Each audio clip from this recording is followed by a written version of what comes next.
the goal was to make the album.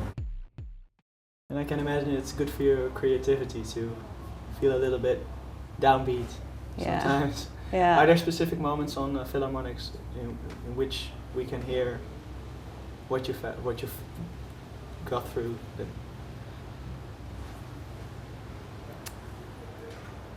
think Brother Sparrow is a little bit this way.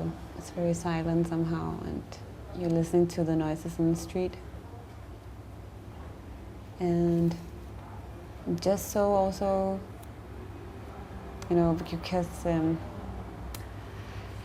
you can hear, there was like a tram in front of our house, and you can hear it sometimes because it's on the recording on that song. So these two songs. But you recorded in your home then? Yeah, Just So I recorded in my home, and the rest I recorded in an old radio building in East Germany. It's kind of empty, or actually totally empty now. Part of it is a ruin, because it's been totally, what's the word for that? People have gone in and taken the walls and the floor and stuff like this, because it was really, really good studios they had back then.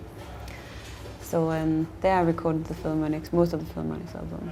So my boyfriend, he had his animation studio, and I had a little room where I recorded the piano and everything else, actually. It was a little room where you recorded, because you can.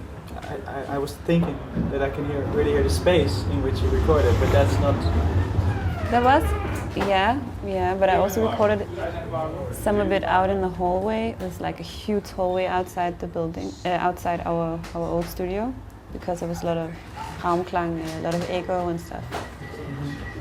So that's why if you hear some room, and then of course I also put echo on many other sounds as well.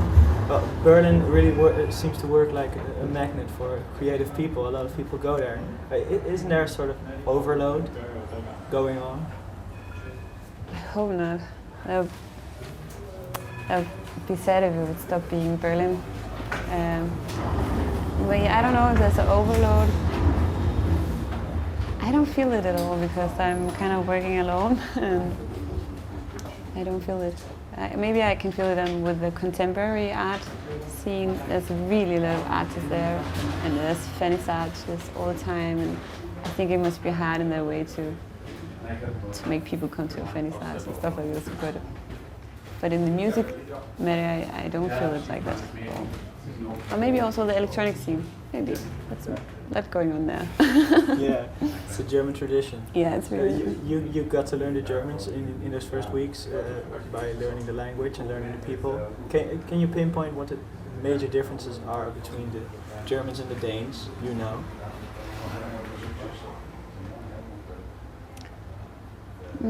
I think the Germans seem to me more serious somehow than Danish. Danish people have the sarcasm, the irony thing going on, and I think you have a more formal tradition, or a formal way of communicating sometimes in German. I think very often, and I really like it very much. That sit down and look at you really seriously and talk to you. This is the main difference I've sensed. Is it something you perhaps needed?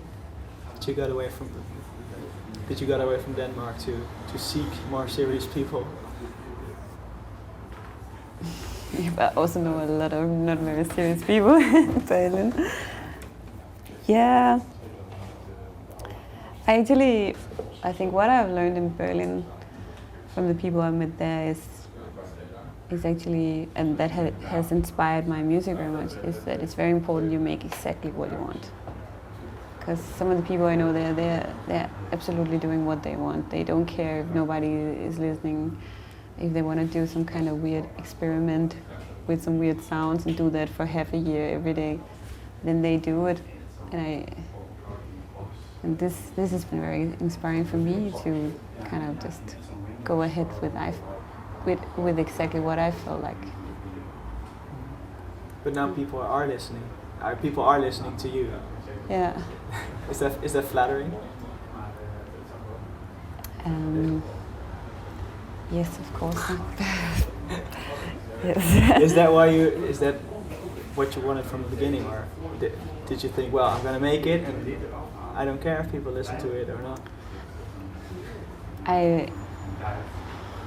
I didn't think of it ever like that, you know. It was a thing I had to do. Wasn't. I didn't have a goal with it. More the goal was to make the album. So I've been working with music and different projects before, and I knew I had to do this with the piano, with my piano pieces, and sit down and take time off for doing that thoroughly at some point in my life. Yeah. So I had it hanging over my head, like, come on, Agnes, you have to do this at some point. And then Berlin was the perfect situation for me to do it. Yeah. And this is kind of how I made it. I actually never got to the point where I thought about how it would be received. But that came later on more. Yeah.